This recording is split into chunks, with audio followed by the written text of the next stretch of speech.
diante de nós.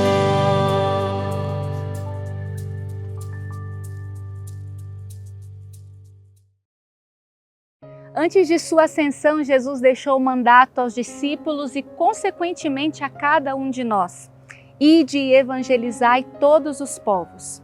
Atendendo a este apelo de Jesus, a Aliança de Misericórdia tem ido além fronteiras para testemunhar o amor misericordioso de Deus.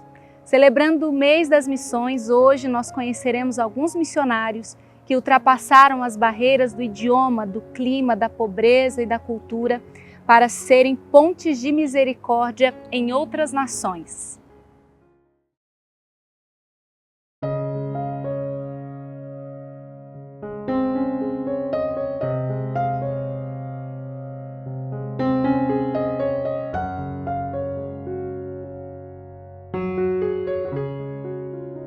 A minha ida para a Venezuela foi bem interessante, né? Todo missionário deseja, né, sair do país, né, viver as missões. Eu sempre tive esse desejo. Quando eu estava no segundo ano de formação, em 2013, no final do ano eu fui destinado para a Venezuela. E aí toda aquela emoção, todo aquele desejo, mas infelizmente naquele ano não foi possível que eu fosse, então acabei sendo destinado para outra missão, né, para Barbacena, em Minas Gerais. Eu vivi todo o ano de 2014 em Barbacena, em Minas Gerais, e nesse ano eu comecei a viver a vida missionária, né, fora da formação, e no final do ano eu fui destinado para a missão do Rio de Janeiro, em Senador Camará, e aí fui muito feliz, muito alegre de morar nessa missão. Quando eu cheguei lá nessa missão, na segunda semana, eu lembro que era um domingo à noite, recebi uma ligação do presidente da comunidade, e ele me falou, né, que a comunidade precisava de alguém para ir para a Venezuela e perguntou se eu estava disposto a ir. E eu falei que sim, né, porque eu já tinha dado o meu sim a Deus, então não tinha como voltar atrás, né. E aí ele me falou, então tá bom, né, você vem para São Paulo, né, fica aqui uma semana, nesse ano foi os meus primeiros vínculos na comunidade, e aí daqui você já vai para a Venezuela. Então, em 2015 eu cheguei na Venezuela em maio, acho, e estou desde esse tempo até lá na missão. Quando eu cheguei na Venezuela, o primeiro é a língua, né? Lá eles falam espanhol, castelhano. Então, como eu fui assim repentinamente, eu não tive tempo de fazer um curso para aprender, não sabia falar espanhol. Então eu cheguei lá sem saber falar nada, né? Praticamente. Então cheguei na missão, né? E aí você vai se adaptando, né? Ainda que seja América Latina, é um país vizinho nosso, mas é muito diferente a cultura, os costumes, né? Muitas coisas são diferentes. E aí você vai vivendo esse processo de se enculturar, né? De aprender, de conviver com as pessoas. E eu aprendi o idioma ali com as pessoas, né? Conversando, escutando, errando muitas vezes, né? A questão da comida também é um pouco diferente. Mas é um desafio, né, que a missão exige, mas é muito gostoso assim, você viver essa experiência, porque você se sente mesmo missionário, né? Você está ali com aquele povo, você tem que aprender outra vez. Eu me senti uma criança, né, que tinha que aprender tudo de novo, a falar, a pedir as coisas, a conversar com as pessoas. Então, é uma experiência muito bonita, né?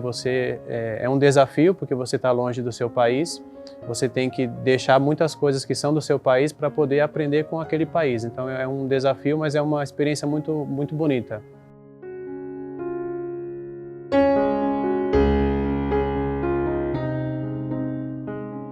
Todos nós somos chamados à Aliança de Misericórdia, a evangelizar, a alcançar todas as pessoas pela misericórdia de Deus, mas nós somos convidados com ainda mais fervor a expressar essa misericórdia em outras culturas, em outros lugares, em outros países, onde existem pessoas que também têm o desejo de conhecer a comunidade e de experimentar esse amor misericordioso. Então, eu sinto mesmo com uma grande graça de Deus. Eu fui enviada já para Portugal, para Bélgica, agora para Itália, também conhecendo as outras realidades aqui no Brasil, como Manaus e os ribeirinhos. Então, ser esse missionário do mundo é desejar que outras culturas, que outras pessoas experimentem em profundidade esse amor misericordioso de Deus. E chegar na Venezuela, num tempo de crise, num tempo que toda a situação do país está destruída pela situação econômica, social, enfim, é uma dificuldade, é uma missão um pouco árdua, difícil, porque a gente é chamado a confiar mais ainda na providência de Deus. Se a providência de Deus se manifesta aqui no Brasil, onde a comunidade está mais fortalecida, também se manifesta lá também, de diferentes tamanhos, diferentes ordens, mas se manifesta também. Então, viver a missão nesse tempo lá foi desafiador, sobretudo no começo da missão, onde passamos bastante necessidades, comida, assistência médica, tudo isso. As coisas que seriam mais simples assim para conseguir no Brasil, o simples fato de conseguir uma carona de um lugar para outro lugar para levar uma coisa para uma evangelização. Isso se tornava muito complicado. E aí foi um chamado para a gente a crescer mais na confiança em relação ao que Deus nos colocou lá e Deus vai nos manter lá. A confiar também nos irmãos, porque longe do seu país a gente não está mais do lado de fraternidades, dos fundadores, a gente está no mundo. E muitas vezes no mundo que está afastado de outras fraternidades próximas assim. Então foi desafiador para a gente também viver as nossas crises, viver as nossas... que a gente acaba entrando, né, em processos assim que faz parte do nosso amadurecimento. Toda crise é crescimento, é para um crescimento. E se Deus nos permitiu viver essa crise longe, é porque Ele também esperava de nós um crescimento. E foi confiando na graça de Deus, também na providência de Deus, que nós conseguimos permanecer lá durante esse tempo, permanecer na missão. E, se Deus quiser, que se essa for a vontade dEle, seguir crescendo lá naquele país.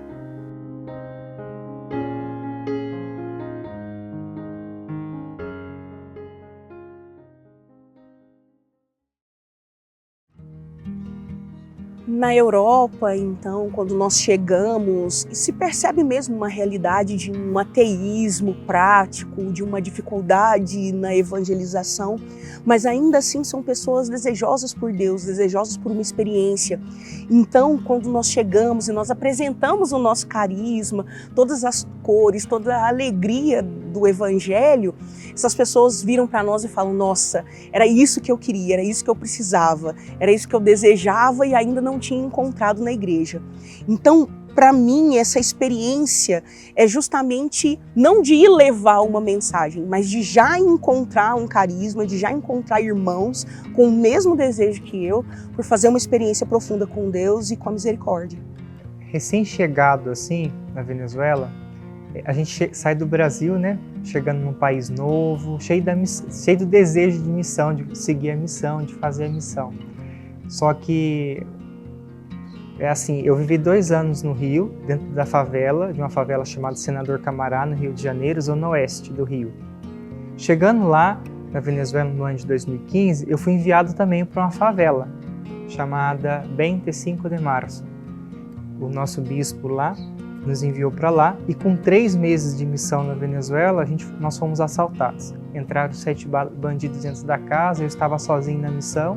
Essa situação para mim foi muito forte, porque primeiro foi uma situação de frustração. Senhor, será que o meu anúncio tá chegando no coração da pessoa? Será que, enfim, me gerou um pouco de crise, de confronto comigo mesmo.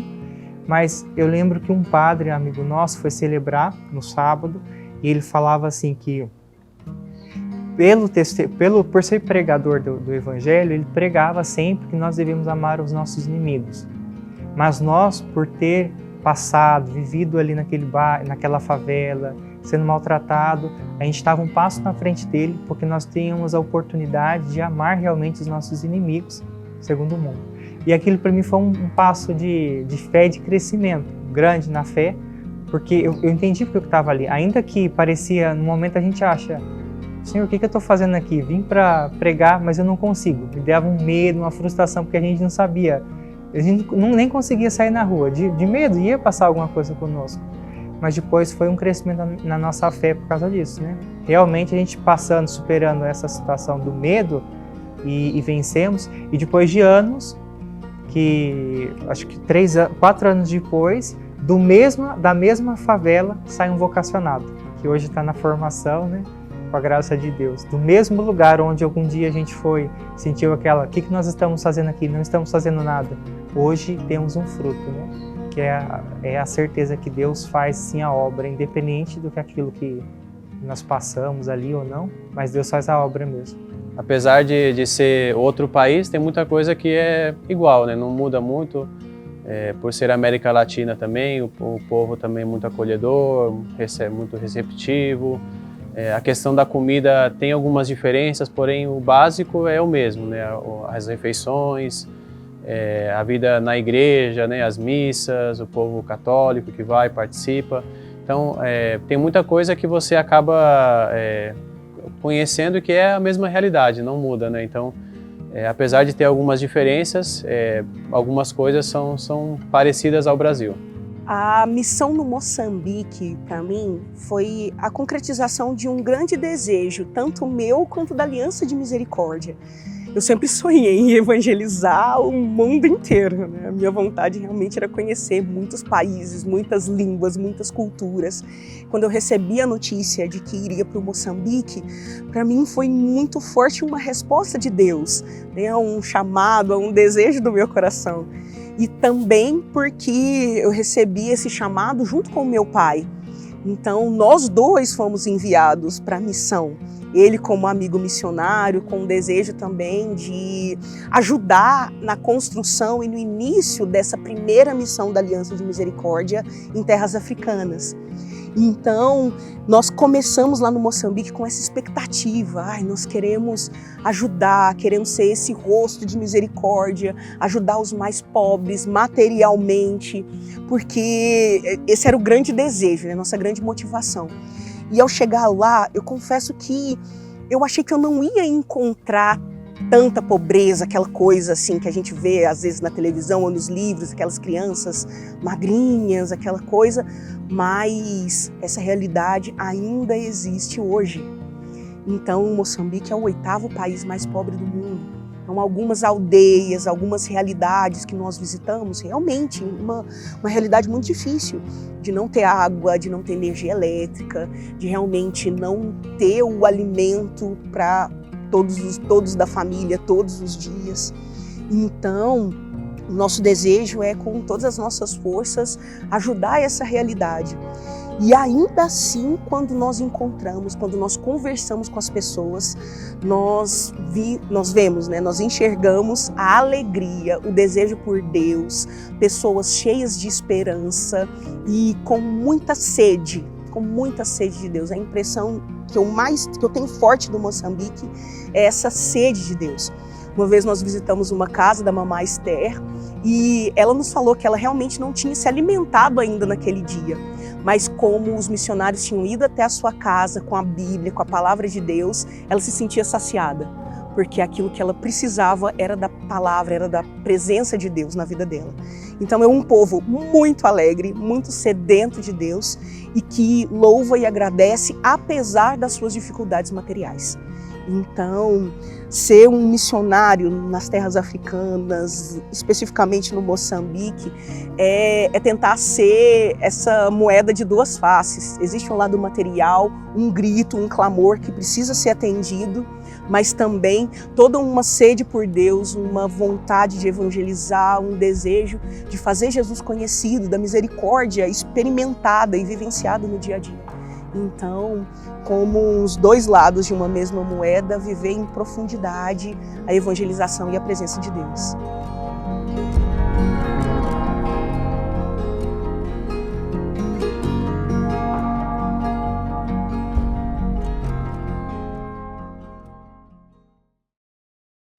Fiz-me fraco com os fracos a fim de ganhar os fracos, fiz-me tudo para todos a fim de salvar alguns. É com esse mesmo coração despojado do apóstolo São Paulo que os missionários da Aliança partem para terras tão distintas e distantes de sua pátria.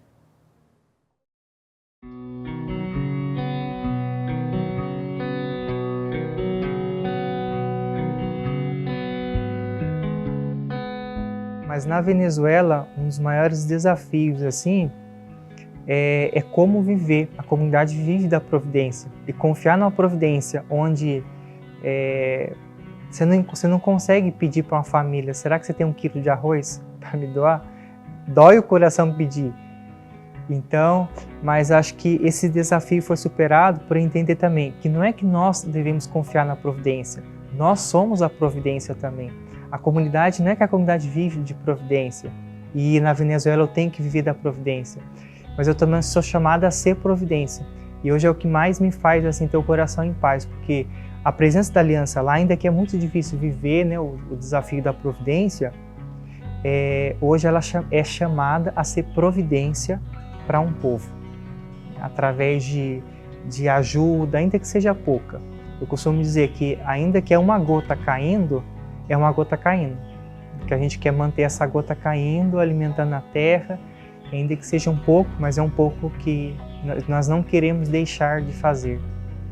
Então acho que o desafio da providência hoje, para mim, é um dos maiores. Porque dói o coração da gente pensar assim, eu não consigo, nós não estamos conseguindo atender e vamos ter que fechar, vamos ter que parar de dar 7 quilos de alimento para uma família.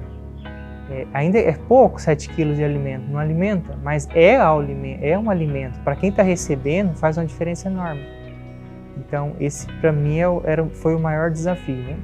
Uma mensagem que eu deixo para os jovens, né, que estão aí desejando, que estão buscando, estão perguntando a sua vocação, é que não tenham medo de sonhar, não tenham medo de arriscar, porque infelizmente a nossa geração de hoje tem medo de se lançar, né, de arriscar, de confiar, de se abandonar, que não tenham medo, porque vale muito a pena, né, deixar tudo, vale a pena se lançar, vale a pena confiar em Deus, vale a pena deixar o seu país, vale a pena deixar a sua família, a sua comodidade para poder experimentar, né. Desde que eu deixei a minha família em 2011, aquela palavra do Evangelho que fala, né, Jesus fala que receberá 100 vezes mais, se torna muito concreta, né. Hoje eu tenho muito mais amigos, tenho muito mais irmãos, tenho família, tenho pessoas que eu amo e talvez, com certeza, não teria conhecido se eu ficasse lá na minha terra, né? Então vale muito a pena sair e se ver concretizar essa palavra do Evangelho, né? De receber 100 vezes mais.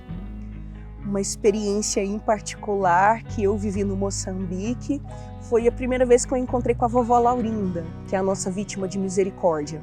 Uma senhora já idosa, paralítica, então ela não tem nenhum funcionamento das pernas, nem a metade esquerda do corpo. E ela vive numa casa muito pobre, muito pequena, e ainda assim é ela que faz todas as coisas na casa dela, é ela que limpa, que organiza, que faz a comida. E quando nós chegamos na casa dela para uma visita, que era conhecida de algum dos nossos amigos lá do Moçambique, quando eu entrei na casa dela, ela já começou a louvar, agradecer a Deus, e ela falou para mim, quando eu perguntei para ela quem ela era, como ela se chamava, ela se apresentou para mim dizendo que ela era um lírio do campo. Eu sou um lírio do campo. Eu não semeio, não sei, eu estou aqui. Eu sou mesmo como a palavra, eu estou aqui sozinha, paralítica, mas ainda assim, as pessoas vêm com o alimento que eu preciso, traz a água, a roupa, eu não preciso de nada, tudo que eu tenho vem de Deus e Deus sempre cuida de mim, eu sou um lírio do campo. Essa experiência para mim foi tão forte, porque mostra o cuidado de Deus com todos os seus filhos. Eu precisei atravessar um oceano e ir para o outro lado do mundo para encontrar com uma mulher com o mesmo carisma que o meu, com o mesmo desejo no coração que o meu e com essa certeza de que Deus é misericórdia e Ele não nos abandona. A iniciativa sempre é de Deus. O amor sempre é o primeiro que dá o passo, é Deus. Mas é um Deus que é amor, então não te obriga a nada. Então é um convite que Ele nos faz de seguir dando a conhecer o reino de Deus. Mas parte de cada um de nós, de cada coração, na verdade, é dar esse sim para Ele. O Francisco que saiu do Brasil e o Francisco hoje são totalmente diferentes, né? A missão me ensinou, principalmente pela situação que vive a Venezuela, né, de crise, de escassez, me ensinou a valorizar mais as coisas, me ensinou a valorizar aquilo que eu tenho, né, a comida que eu como, a água que eu tomo banho, a água que eu tomo. Então me ensinou a valorizar essas pequenas coisas, né, as coisas que muitas vezes nós passamos despercebidos, não damos valor, mas que lá eu aprendi a valorizar, né, aquilo que Deus me deu, aquilo que Deus me dá todos os dias, e também o se fazer um, né, o se tornar um com as pessoas.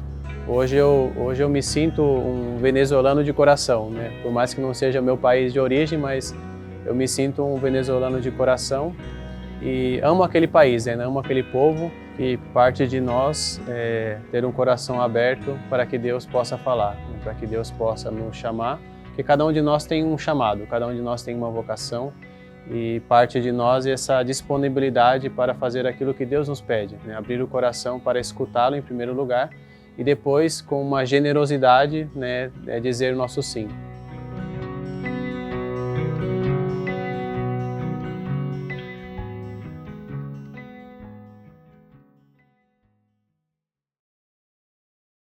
Chegamos ao final de mais um Parte de Nós. E aí, o que você achou? Tem alguma curiosidade sobre a nossa missão? Deixa aqui nos comentários e nós responderemos com muito carinho. Não se esqueça de se inscrever no nosso canal e ativar as notificações. E já que estamos falando tanto da nossa missão, que tal nos conhecer um pouco melhor? É só clicar no vídeo que está aqui do lado e eu tenho certeza que você vai gostar. Deus te abençoe e até o próximo Parte de Nós.